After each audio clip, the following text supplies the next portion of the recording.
Hello, আসসালামু আলাইকুম। আজকে আমি রমজানের একটা রেসিপি দেখাবো। এটা আমার পার্ট 3 রেসিপি। এর আগে আমি আরও 2টা রেসিপি দিয়েছিলাম রমজান উপলক্ষে।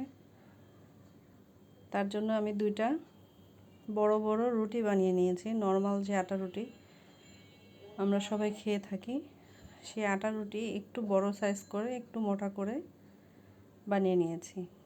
এখন একটা গোল বাটির মধ্যে এটা আমি সেট করে নিচ্ছি।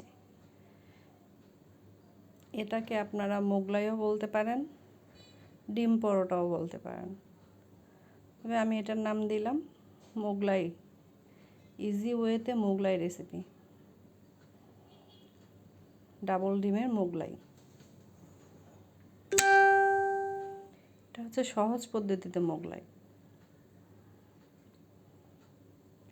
মোগলাই বানানোটা অনেক টাফ। দোকানে যেভাবে দেখে থাকি আমরা ওভাবে বানানো যায়, তবে ওই পদ্ধতিটা একটু কঠিনই মনে হয় আমার কাছে। যদিও আমি অনেকবার মিনি মোগলাই বানিয়েছি, তবে এইভাবে আমি এই প্রথম বানাচ্ছি। ভালো লাগলে ট্রাই করে দেখবেন। রুটিটা সেট করার পর 2টা ডিম দিয়ে দিলাম কাঁচামরিচ। একটু ভালো পরিমাণেই দিয়েছি কাঁচামরিচ, যাতে একটু ঝাল ঝাল লাগে। অনেকখানি পেঁয়াজ দিয়ে দিলাম, যেহেতু এটা একটু স্পাইসি করতে চাচ্ছি। এখানে দিয়ে দেব আমি একটু গোলমরিচ, লবণ দিয়ে দিলাম পরিমাণ মতো।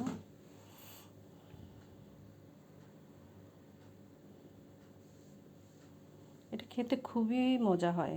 এটা মচমচে হয়, খুব সুন্দর, ভিতরে খুব নরম সফট হয়। দিয়ে দিলাম গোলমরিচের গুঁড়া, এতে স্মেলটা ভালো হবে। ডিমের স্মেলটা কম লাগবে, গোলমরিচের স্মেলটার জন্য ভালো লাগবে। দিয়ে দিলাম একটু চাট মশলা। চাট মশলাটার জন্য এটা স্বাদ আরও দ্বিগুণ হয়ে যায়। এবার এগুলো খুব ভালো করে মিক্স করে নেব। আমি একটা কাঁটা চামচ ইউজ করছি, চাইলে আপনারা হাত ইউজ করতে পারেন। তবে খেয়াল রাখতে হবে রুটিটা যাতে ফুটো না হয়ে যায় বা ভেঙে না যায়। খুব সুন্দর করে মিক্স করে নিতে হবে সব কিছু।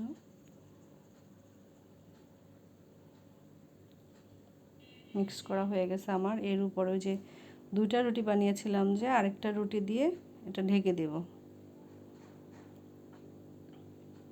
এটা একটা কাচের বাটি নিয়েছি আমি, যাতে সেট করতে সুবিধা হয়। এটাও আমি ঠিক বাটির সাথে চেপে চেপে সেট করে দেব। এই 2টা রুটি দিয়ে 4 জনের খুব ভালো মতো নাস্তা হয়ে যাবে। আমরা এটা 4 জনে খেয়েছি এবং ভালো পরিমাণে হয়েছে। রুটিটা একটু মোটা করে বানালে এটা খুব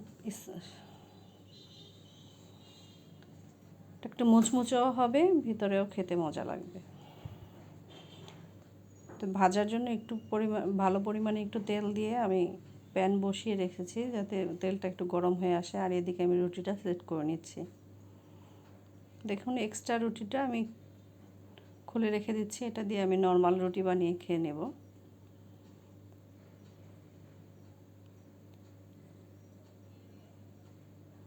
এক্সট্রা অংশটুকু ফেলে দিয়ে বাকিটা আমি আবার সেট করে নিচ্ছি, যাতে এটা সাইড দিয়ে ডিমটা বের হয়ে না আসে ভাজার সময়।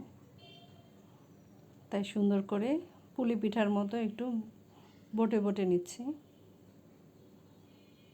পুলি পিঠা যেভাবে একটু চেপে চেপে সুন্দর করে রাউন্ড শেপ করে নেয়, ওরকম করে নিচ্ছি।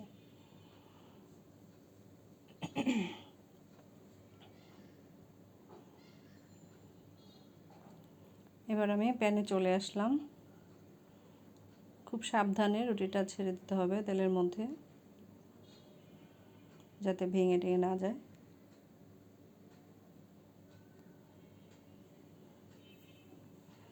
এক পাশ ভালোভাবে একটু হওয়ার পর উল্টে দিবেন, সাথে সাথেই উল্টানোর চেষ্টা করেন না, তাহলে ভেঙে যেতে পারে। আমি এটা উল্টে দিয়েছি, দেখেন কি সুন্দর একটা কালার আসছে। একটু ভালো করে মচমচা করে ভেজে নেব, লাল লাল করে। হয়ে গেছে আমার ডিমের মোগলাই। এটা আমি কেটে দেখিয়ে দিচ্ছি আপনাদের ভিতরটা কি সুন্দর হয়েছে।